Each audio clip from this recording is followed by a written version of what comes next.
انت تبع مين؟ مين معاك؟ They just wanted to know who was cooperating with me, who was working with me. Telling them was not an option.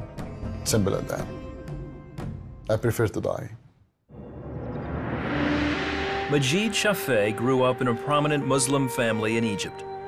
But even at a young age, he struggled with Islamic beliefs and practices. There was a lot of violence. There was no place for forgiveness. There was no sacrifice. There was no women's rights. There was no minority rights. He was also troubled by the persecution of people in other religions, especially when he started making Christian friends in college. I saw how peaceful they are. I saw how forgiving they are. I saw the principles and the values that they have.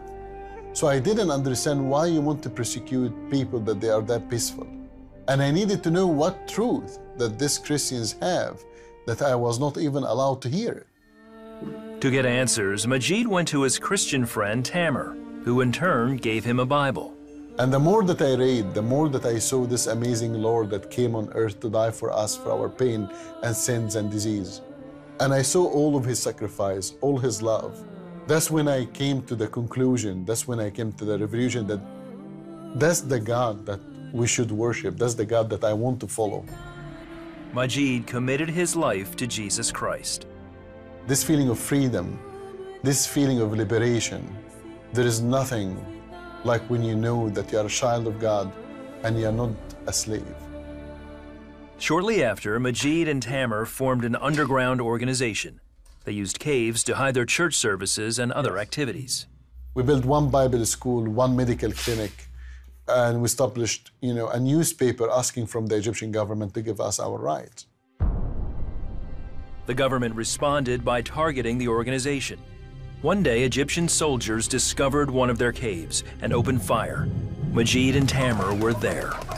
One of the Egyptian officers aimed at me. I didn't see Tamer dead. So the officer shot, and that's when Tamer pushed me on the ground, and he took a bullet and he died for me.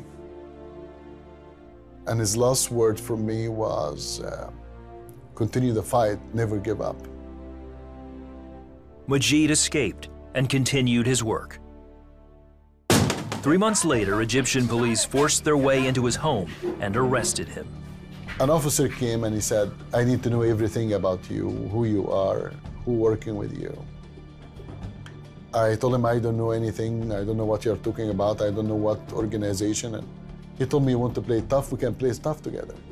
I told him, tough is my middle name, you don't need to worry about that. Next day, they transferred me to Abu Zabal prison. For the locals, Abu Zabal prison is called hell on earth.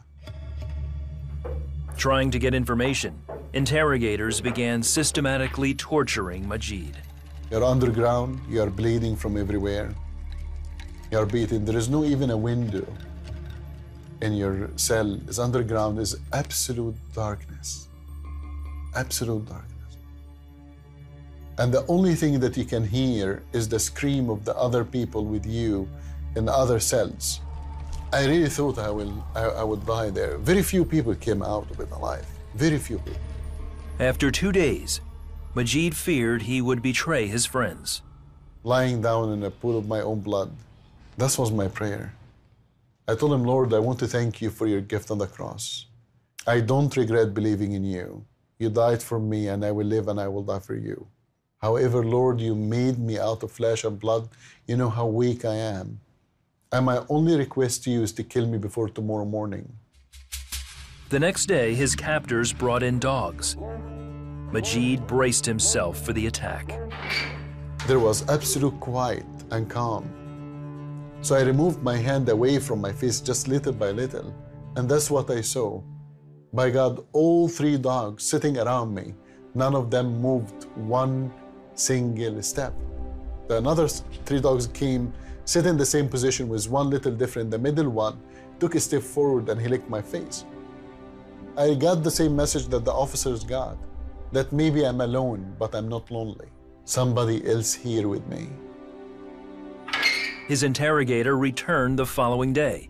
This time, he made him an offer.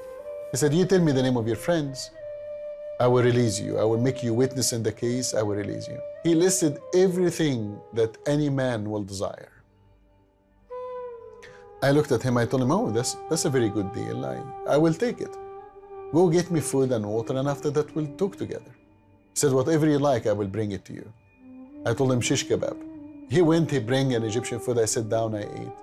He told me, now you tell me the name of your friends. I told him, listen, we're a big group.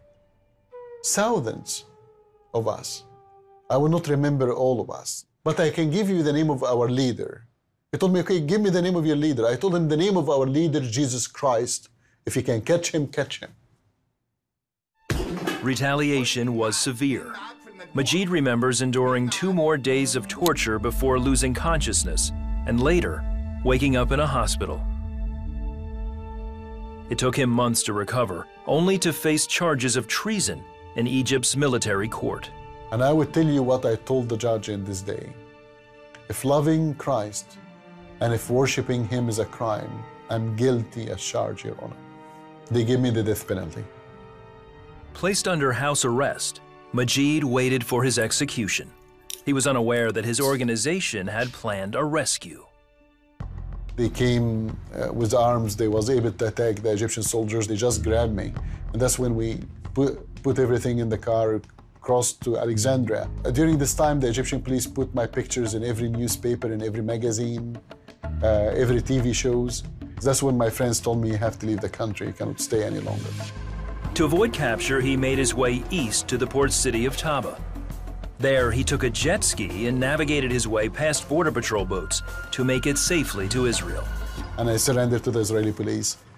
And through Amnesty International and United Nations, I was accepted as a landed political refugee. Eventually, Majid made his way to Canada, where today he leads One Free World International, a human rights organization committed to helping persecuted people worldwide. He's my Lord and my Savior, my best friend. And he walks with me wherever I go. He just walks with me. Once you know that you found him, there is nothing else matter after that. Nothing else.